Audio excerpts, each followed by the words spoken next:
That's what you get hit up well. The following shock, the Comora Yanov, a Cadaharla, young Cape Leno Hin, and you. 100 years ago, men and women gathered in this location. Some had followed the route that we just took from Kimmage, from the Kimmage garrison, Larkfield House, and had marched down here in full battle dress, with weapons and pulling carts behind them with bombs. Originally, there was supposed to be over 700 volunteers and members of Cumann to gather here in this square. And from here, they were to extend out and take charge of major buildings in this vicinity and to hold them in case the British Army reinforcements or British Army from barracks nearby were to attack the city centre, in particular the GPO. Other people who were in the Larkfield House, which is where we started from, just across the road, which was owned by the Plunketts, had been there, who had escaped arrest in England, who were avoiding conscription in England, Scotland and in Wales, and had come across and had lived in Larkfield House for a number of months, and were involved in drilling, in shooting practice, making munitions, grenades and the like, and also involved in telecommunications expertise. The first casualties of the rising, in fact, came from the Kimmage garrison. They were 3 men who had been sent on a journey on Good Friday to Kerry to capture the telecommunications or the telegraph centres in Kerry and to spread the word about the rising and also to contact the odd. And they drove off up here in the dark and died. Three men who had been based in Kimmage. And because of that, and because of the failure to land the odd, the horizon was in doubt, and Earl McNeill sent out a countermanding order, which meant that there was confusion amongst the volunteers throughout the country, but also here in the city. So on Easter Monday at 11 o'clock, when the men and women gathered at Larkfield House, instead of 700 men and women, there was only 120 when they reached here in Emerald Square. And from here, Eamon Kent, whose house we passed nearby only there a short while ago, on Dolphin's Barn. It's now number 283 on South Circular Road. At the time it was Dolphin Terrace. He came around to inspect his troops and to give them their orders. And they did so just around the corner here, out of sight of any police or military that were around. So around 11:30 on Easter Monday, the men and women of the 4th Battalion, and that's what this area was part of, set out from here to capture the South Dublin Union, which is what we have now as James's Hospital. It's only a couple of hundred yards from here. They were also sent to capture the Jamestown Distillery, which is now St. Catherine's Community Centre, and down further down the road here, Cloncolbert was sent to capture a brewery, Watkins Brewery, and that's literally on the corner of RD Street and the Coombe.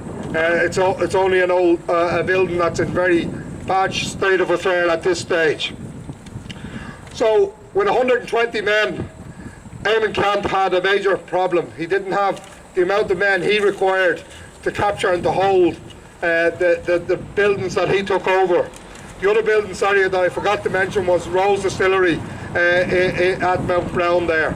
That was to be held by Thomas McCarthy. And what he did, and the courage of the men and women in that week of Easter week, is testament to the people who living in this area. And there is a list of all of those who took part available. I have a copy of it if people want to check who was involved in Easter week 1916, just short 100 years ago today. And they set out and they held South Dublin Union and Marrowbone Lane for the full week, and held out. And in fact, many of the men and women managed to avoid capture during the roundup, if you want, afterwards, and went on to be involved in the Tan War and in the Civil War. Many of those who did take part were rounded up, were sent to Richmond Barracks and were court-martialed there, or exiled to Frongoch Jail, where they were interned. But when they returned, many of them got involved thereafter. So I'm going to ask now that we have a reading of the proclamation by Pádraig Pearse. There was a famous event in this area in 1915. Pádraig Pearse was one of the most famous orators in the 4th Battalion area. Each company of every battalion area went into the GPO. That's how they made the decision. Pádraig Pearse was one of those, and Willie Pearse, and others who were part of the 4th Battalion area. But Pádraig Pearse gave a major oration nearby here in 1915. There's a famous photograph of him addressing the crowd, and it says Dolphin's Barn. Now, if you want to remember, most of the houses in Crumlin, in Drimna, and in this area did not exist at that time. So where you have Crumlin Shopping Centre now and the Brickfields Park would have been a brick factory at the time, and that's why it's called Brickfields. But the oration that he gave, we reckon, was given at the site of the Crumlin Shopping Centre today. So I think it's appropriate that we have Pádraig Pearse here to re-enact another famous oration that he gave on Easter Monday in 1916.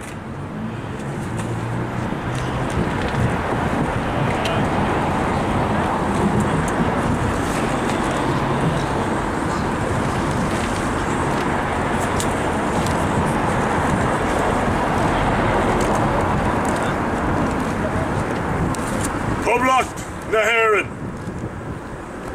The Provisional Government of the Irish Republic to the people of Ireland.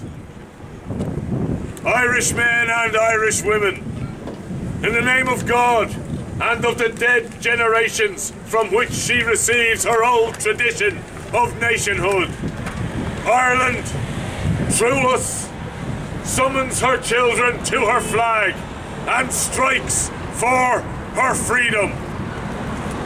Having organised and trained her manhood through her secret revolutionary organisation, the Irish Republican Brotherhood, and through her open military organisations, the Irish Volunteers and the Irish Citizen Army, having patiently perfected her discipline, having resolutely waited for the right moment to reveal itself, she now seizes that moment and, supported by her exiled children in America and by gallant allies in Europe, but relying in the first on her own strength, she strikes in full confidence of victory.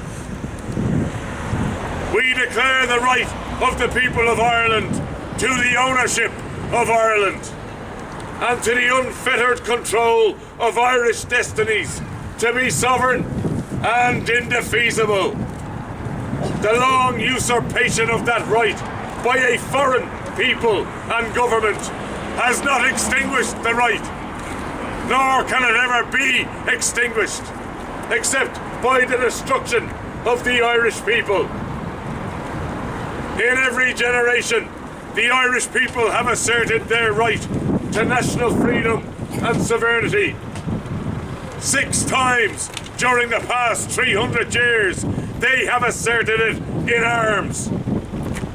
Standing on that fundamental right, and again asserting it in arms in the face of the world, we hereby proclaim the Irish Republic as a sovereign, independent state, and we pledge our lives and the lives of our comrades in arms to the cause of its freedom, of its welfare, and of its exaltation among the nations.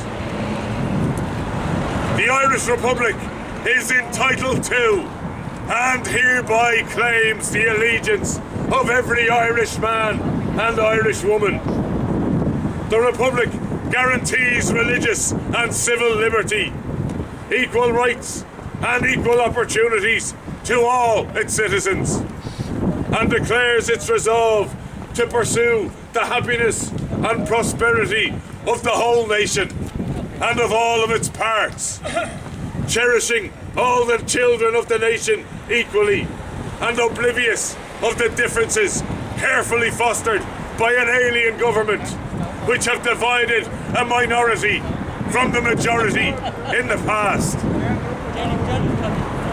Until our arms have brought the opportune moment for the establishment of a permanent national government, representative of the whole people of Ireland and elected by the suffrages of all her men and women, the provisional government, hereby constituted, will administer the civil and military affairs of the Republic in trust for the people.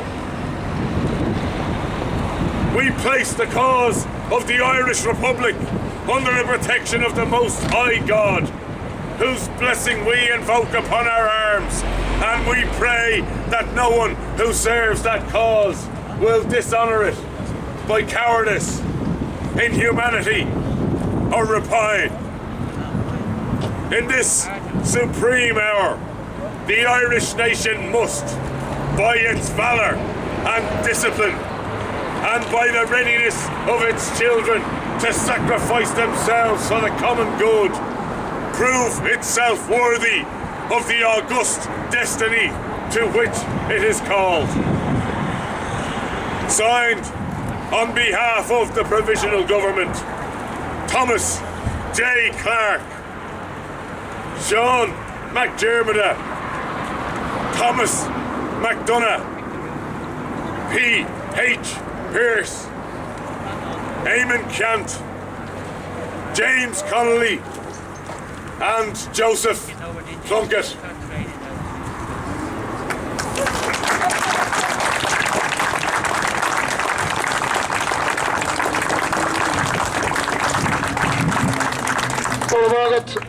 Tá mé chun glécanis bhfuil do banna chun bólfín man na chana agus salútaí anamh.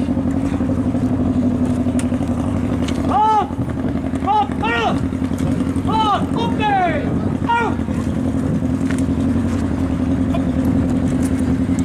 Out! That's jumping! Out!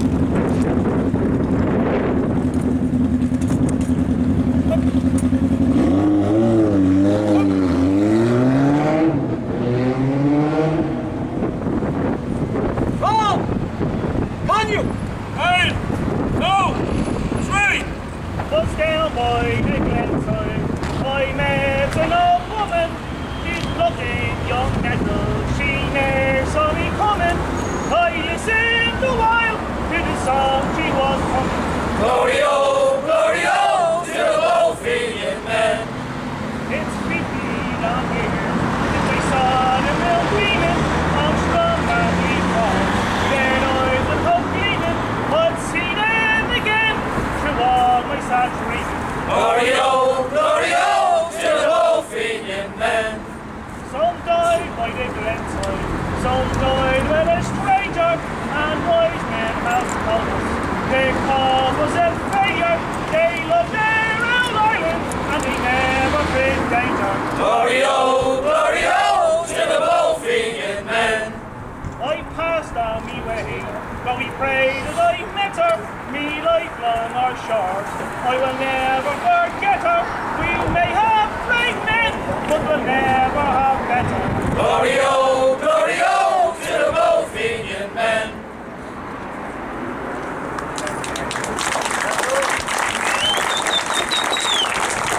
Oh! Up there! Out!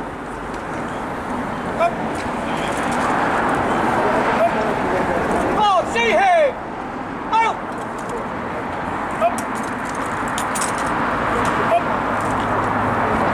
Oh, load on! Out! Sorry! Out! Kill! Hot load on! Out! Sorry! Out! Skill! Hot load on! Out! Sorry! Out! Skill! On! See him! Out! Up! Up! Up! On! Casting! Rush!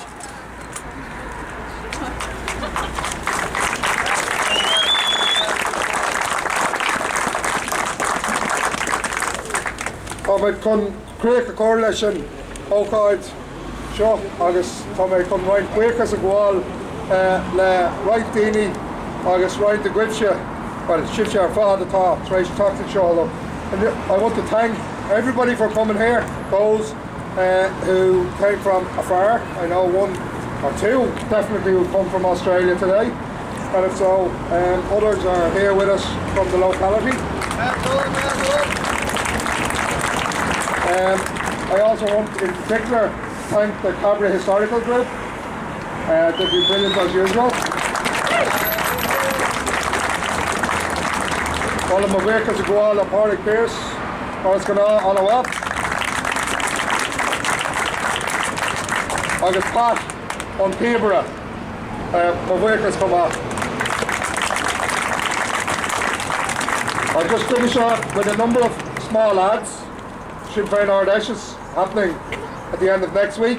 Anybody who's interested in going along, kind of if they want to talk to me or any of the councillors here, we'll put their names down on the visitors list. It's in the convention centre.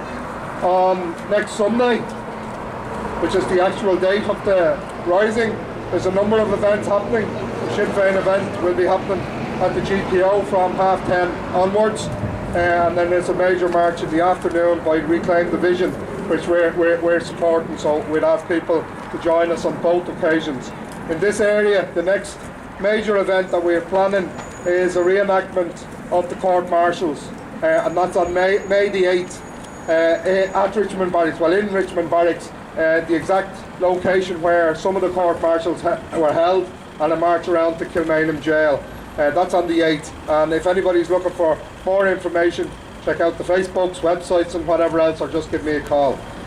So, just quick on me, ará, Arish, Gora Míle Mágwith, August Claim on Pibra, Pat, or on the Vina Chana, Gora Míle Mágwith.